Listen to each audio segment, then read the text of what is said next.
YouTube, what is going on, guys? Welcome back to another video. Today we are going to be talking Darksiders and its timeline, and what exactly does that mean for us? Deposit your soul coins and let's get started into today's video.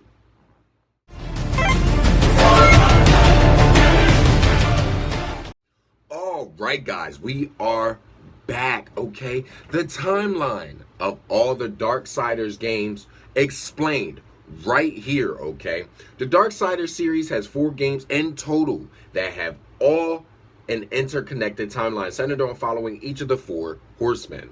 Okay, as you guys can see here, we have the 2010 right here, 2012, 2018, a whole whopping 6 years later, and then 2019. All right, Darksiders is a franchise that started in 2010. It was originally published by THQ and then later as THQ Nordic. All right. In total, there are 4 games discounting the remasters published by THQ Nordic for the first 2 Darksiders games.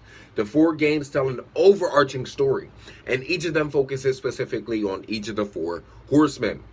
Darksiders centers its focus on War, who can be seen on the cover swinging his sword, Chaos Eater, while riding his horse, Ruin. Darksiders 2 features War's brother, Death, whose main armament consists of an array of scythe-type weapons, and Fury makes her debut in Darksiders 3, as she takes on the 7 deadly sins with her signature whip. Finally, Strife, alongside his brother War, is featured as the main characters of Darksiders Genesis. But how do all of these games fit together? Okay, let's talk Darksiders Genesis, okay, because this is actually the final game that was put out, but it's actually the very first. The most recent game of the series is actually where the earliest events in the timeline take place. In Darksiders Genesis, Strife and his fellow horsemen have already completed their tasks of the destruction of their own people, the Nephilim. Team Nephilim, alright? This prompts the Charred Council to task War and Strife with a new mission to find out what the big boss Lucifer has planned. As they suspect, he will attempt to shift the balance of power between heaven and hell. In their pursuit of Lucifer, War and Strife help the demon Samael and his associate Vulgrim with the destruction of the lords of hell in order to gain access to Lucifer's whereabouts, alright? This turns out to be a trick, and they learn that by killing the demons, they have helped Lucifer in corrupting mankind with sin. Once they learn of this, okay, the Charred Council decreed that 7 seals are to be made as a peace treaty between heaven and hell to keep the balance, and that earth be recognized as a 3rd kingdom to be protected under the council. When these seals are broken, the end war between heaven and hell will begin, and the 4 horsemen of the apocalypse will be sent to make both sides suffer their wrath. The beginning of Darksiders, okay? This is where we get to start to see everything unfold, okay? The opening moments of Darksiders are the next in line in this story. Darksiders kicks off with War traveling to present-day Earth, only to find that the end war has begun without the 7th seal being broken. War finds the commander of Heaven's forces, Abaddon, in combat and demands to know why the end war has started before the 7th seal has been broken. Distracted by War's accusation, Abaddon is killed by the demon commander Straga, who then turns to face War. War battles Straga until War's power suddenly vanishing and is killed by Straga. The Charred Council then bring War back to life, only to imprison him for the crime of inciting the end war prematurely with his presence, which destroyed humanity and left hell as conquerors of the earth. War manages to cut a deal with the Charred Council to find the real culprit, but he must go without his powers and with a watcher who will make sure he gets the job done. Darksiders 3, okay? Let's hop right into this. Right between War cutting his deal and the destruction of Earth, the events of Darksiders 3 take place. Fury learns of her brother's imprisonment by the Charred Council when she is summoned by them to be sent alongside a watcher to round up the 7 deadly sins who are running amok on Earth. In her pursuit of this objective, she learns from the Hollow King that he used to be a part of the council and that they seek the destruction of the horsemen. Alright? She gains further proof of this when she confronts Envy, who happened to be her watcher all along, and who also explains that the Charred Council set up the horsemen from the beginning and that they blame War for starting the end war, all the while knowing who the real culprit was. Fury eventually defeats Envy in the Charred Council Sanctum and uses the talisman she was given to absorb the 7 sins to destroy the Sanctum with the Council still inside. Afterwards, she returns to Earth to protect the remnants of humanity as they flee from Earth. All right. Then we hop into the all-knowing favorite, Darksiders 2, okay? Basically, at the same time as the events of Darksiders 3, Death is searching for a way to undo the destruction of humanity to clear War's name in Darksiders 2. He begins his search by venturing to the Crowfather's sanctum in the Icy Vale. The Crowfather tells Death to go to the Tree of Life to resurrect humanity, but Death kills the Crowfather when he refuses to send him there with a portal. In his death throes, the Crowfather embeds the fragments of the amulet containing the souls of the Nephilim into Death and sends him to the Forge Lands where the Tree of Life resides. Death then helps the Makers uncorrupt the Forge Lands to enter the Tree of Life and learns that the source of the corruption is the Nephilim Absalom, who was killed by Death during the Nephilim War. Jeez.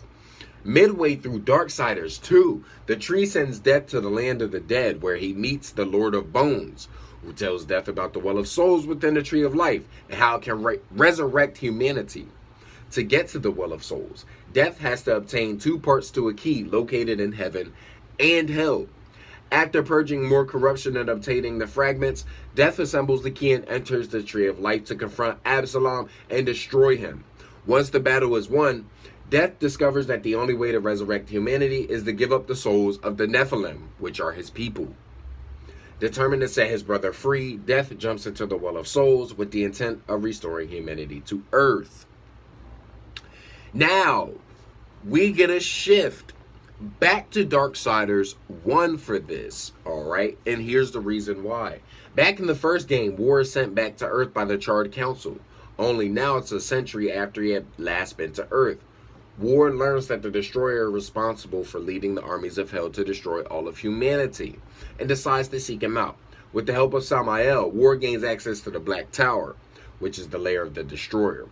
Inside the Black Tower, War finds the angel Azrael, who tells War that he, Abaddon, and the Maker Oathane conspired to bring the end war early by destroying 6 of the seals, but not the 7th, which was summon the Horsemen.